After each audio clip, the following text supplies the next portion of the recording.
Class 6 গত 18 তারিখ তোমাদের একটা পরীক্ষা নেওয়া হয়েছিল।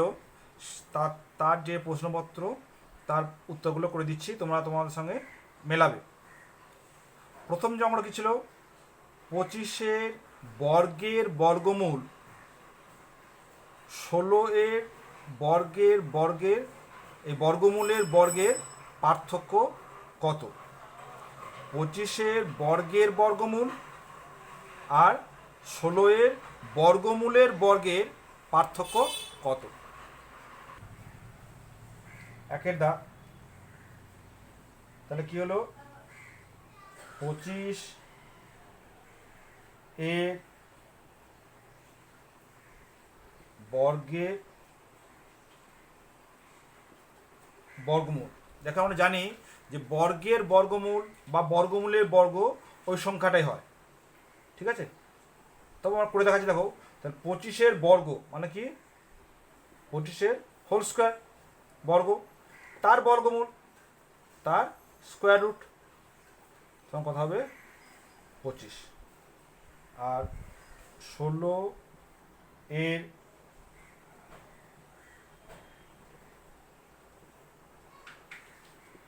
বর্গমূলের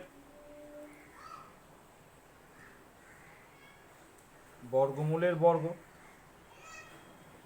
তাহলে কী হবে, 16-এর বর্গমূল তার বর্গ মানে 16। তবে ইহাদের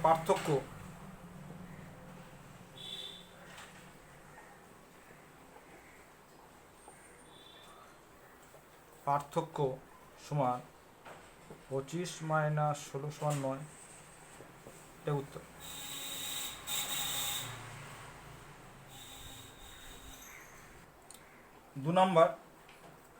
দু নম্বরটা কি বলছে, 625-এর বর্গমূল 5-এর বর্গের কত গুণ? কি দেওয়া আছে,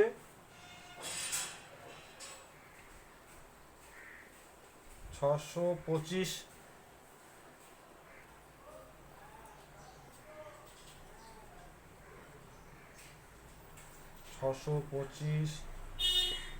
এর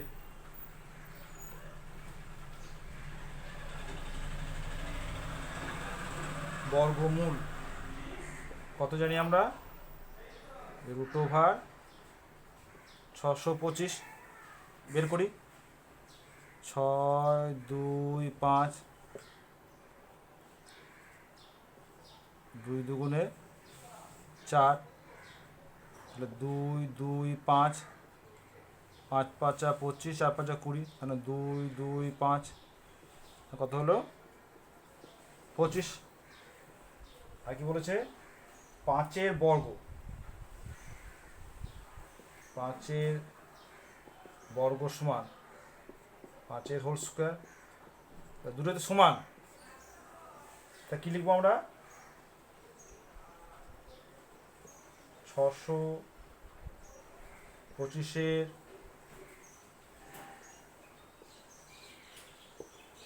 বর্গমূল 5-এর বর্গের 1 গুণ, সমান মানে যে 1 গুণ, ঠিক আছে? সমান লিখলেও হবে, 1 গুণ লিখলেও উত্তর ঠিক হবে। 3-এর দাগ। বেড়াতে যাওয়ার জন্য তোমরা ঠিক করলে যে প্রত্যেকে যতজন সদস্য তার 5 গুণ টাকা নেওয়া হবে। এর ফলে মোট 3125 টাকা উঠল। তোমরা কতজন বন্ধু বেড়াতে যাচ্ছ? 3-এর দাগ। তাহলে এখানে কি বলা হচ্ছে, প্রত্যেক সদস্য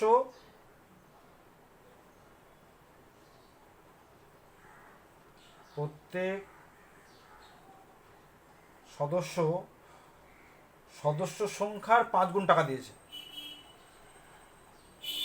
সদস্য সংখ্যার 5 গুণ টাকা দিয়েছে। মোট টাকা উঠেছে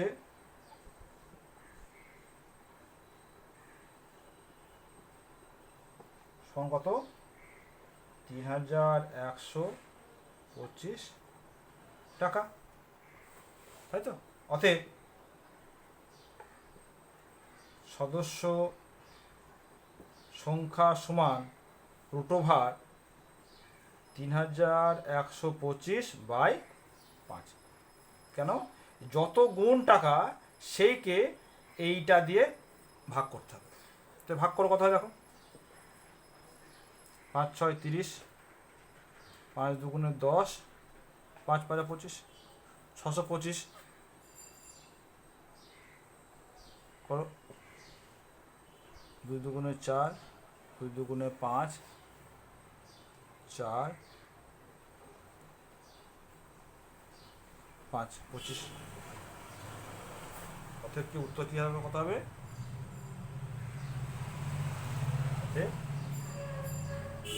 আমরা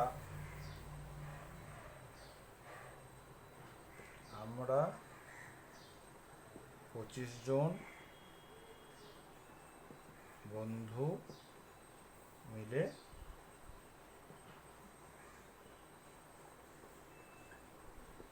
যাচ্ছি। 4 দাগের একটা সময়ের বিয়োগ দেওয়া আছে। কি দেওয়া আছে? 9 ঘন্টা মাইনাস 6 ঘন্টা 55 মিনিট 44 সেকেন্ড।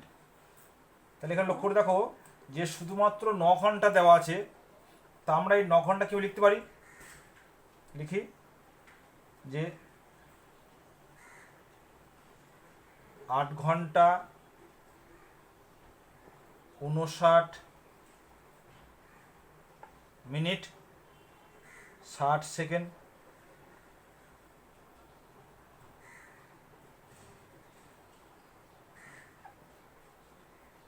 ঠিক আছে?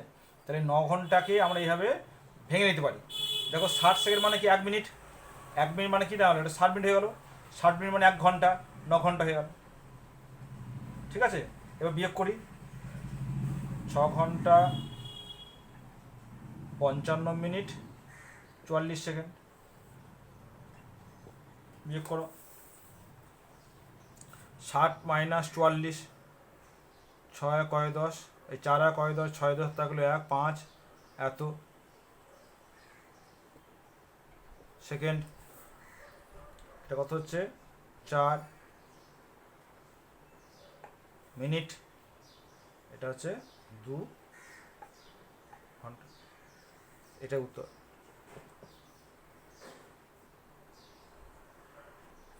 5 দাগ কি বলছে? পরীক্ষার আগে রহিম 10:50 PM পড়তে বসে 1:55 AM একটি অঙ্কের অধ্যায় শেষ করলো। অধ্যায়টি শেষ করতে তার কত সময় লাগে? দেখো PM AM আমরা জানি, কিন্তু যে রাত্রি 12টার পর থেকে দিন 12টা এটা হচ্ছে AM, আর দিন 12টার পর থেকে রাত্রি 12টা হয় PM। ঠিক আছে?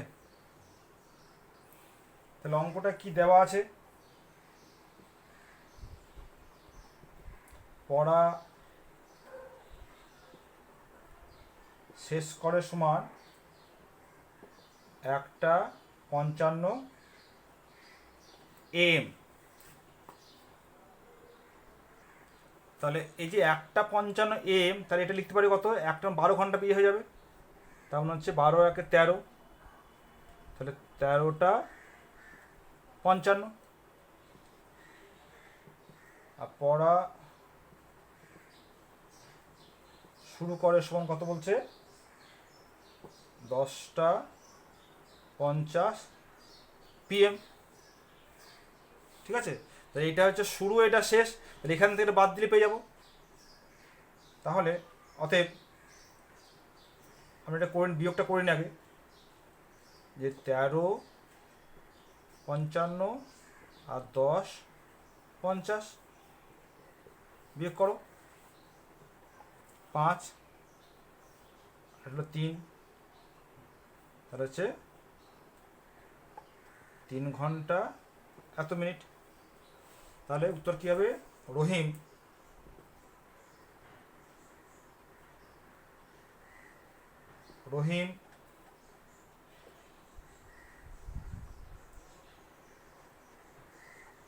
3 ঘন্টা 5 মিনিটে অধ্যায়টি শেষ করেছে।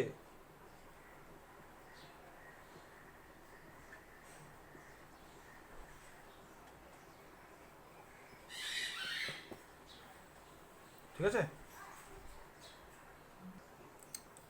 7 দাগ কি বলছে? না, 6টা।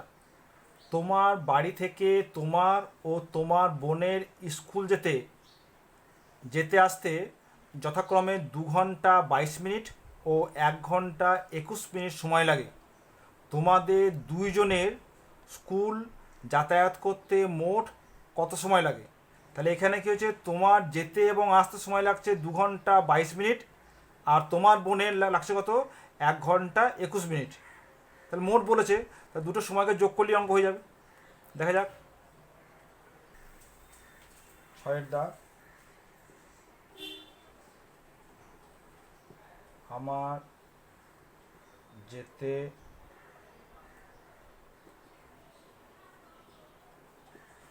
আসতে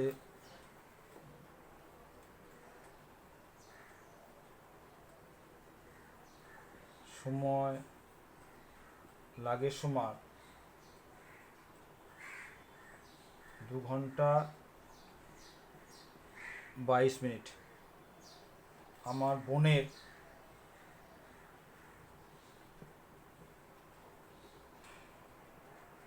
যেতে আসতে সময় লাগে সমান 1 ঘন্টা 21 মিনিট। তাহলে যোগ করে দিই, অর্থাৎ মোট সময় লাগে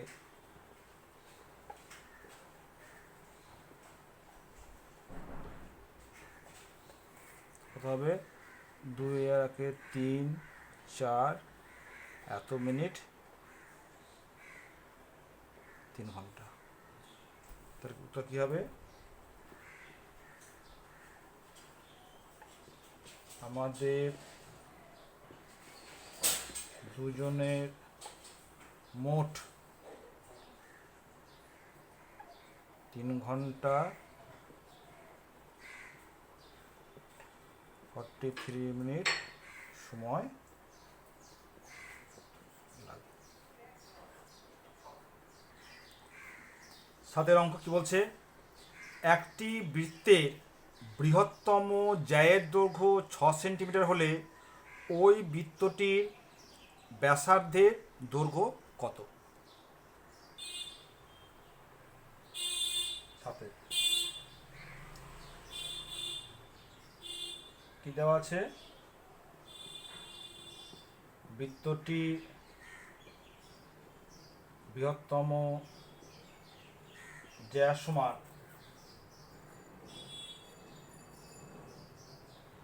6 সেন্টিমিটার।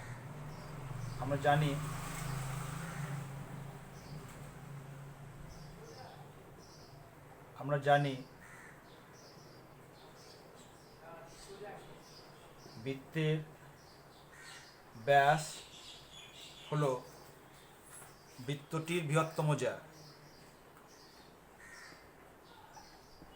বৃত্তটির বৃহত্তম জ্যা। অতএব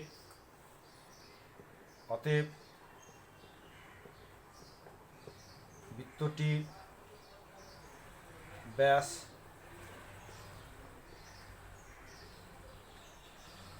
ব্যাসের দৈর্ঘ্য সমান 6 সেন্টিমিটার। অতএব ব্যাসার্ধ সমান 6/2 সমান 3 সেন্টিমিটার।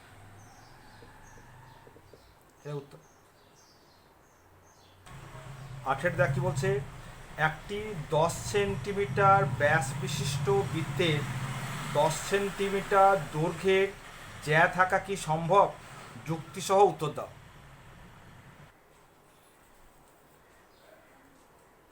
8 নম্বর। তা কি দেওয়া আছে? বৃত্তটি ব্যাস হচ্ছে 10 সেন্টিমিটার। তাহলে আমরা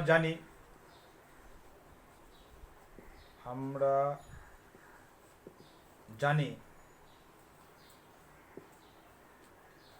প্রত্যেকটি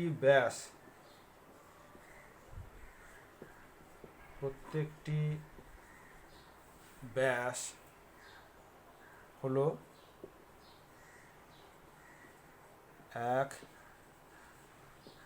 একটি জ্যা। তাহলে যে বৃত্তে 10 সেন্টিমিটার ব্যাস তার জ্যা অবস্থান হতে পারে। অতএব 10 সেন্টিমিটার ব্যাস বিশিষ্ট বৃত্তের 10 সেন্টিমিটার দৈর্ঘ্যের জ্যা থাকা সম্ভব। এছাড়া আমরা আগেই দেখলাম যে সব থেকে বড় যে জ্যা সেটা হচ্ছে বৃত্তের ব্যাস। ঠিক আছে। 9 দাগ। একটি বৃত্তের দুটি ব্যাস কি পরস্পর সমান্তরাল হওয়া সম্ভব? যুক্তিসহ উত্তর দাও। 9 দাগ। তা কি হচ্ছে? আমরা জানি যে যে কোনো বৃত্তের প্রত্যেকটা ব্যাস অবশ্যই কেন্দ্রগামী। লিখি, আমরা জানি যে কোনো বৃত্তের যে কোনো ব্যাস কেন্দ্রগামী, অর্থাৎ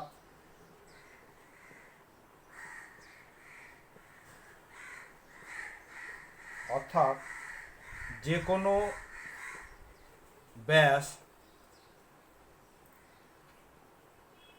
তারা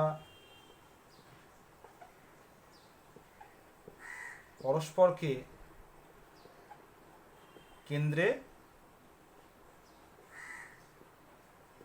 সমদ্বিখণ্ডিত করে।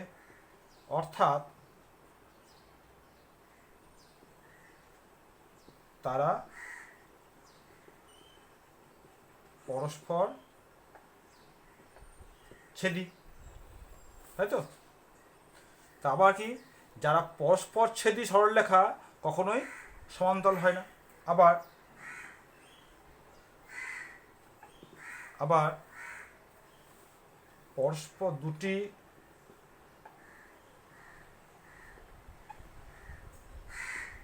পরস্পর ছেদি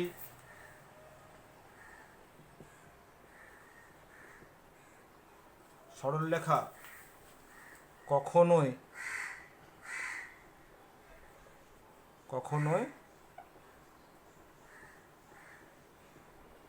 সমান্তরাল হতে পারে না।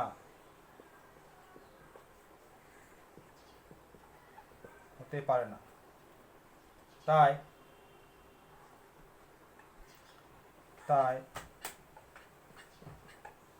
দুটি ব্যাস কখনোই সমান্তরাল হতে পারে। ঠিক আছে। 10 নম্বর কি বলছে? একটি বৃত্ত এঁকে উপবৃত্তাংশ ও অধিবৃত্তাংশ চিহ্নিত করো। তাহলে 10-এর অঙ্কটা দেখো, ছবিটা আমরা এঁকেছি। তাহলে এখানে যদি মনে করি যে এইটা যদি আমার কেন্দ্র হয়,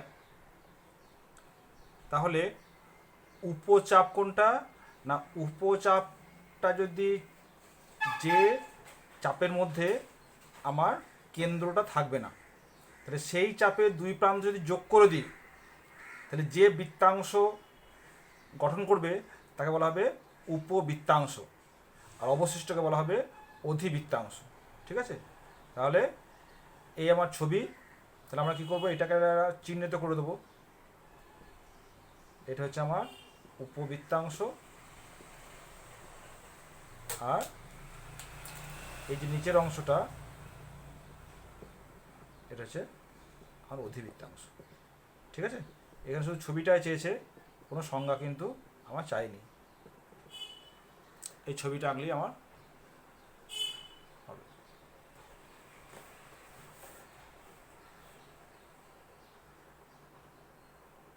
ঠিক আছে, তাহলে তোমাদের সবগুলো অঙ্ক করে দেওয়া হলো। তোমরা তোমাদের নিজে উত্তরপত্রের সঙ্গে মেলাবে। যদি কোথাও বুঝতে অসুবিধা হয় আমাকে জানাবে।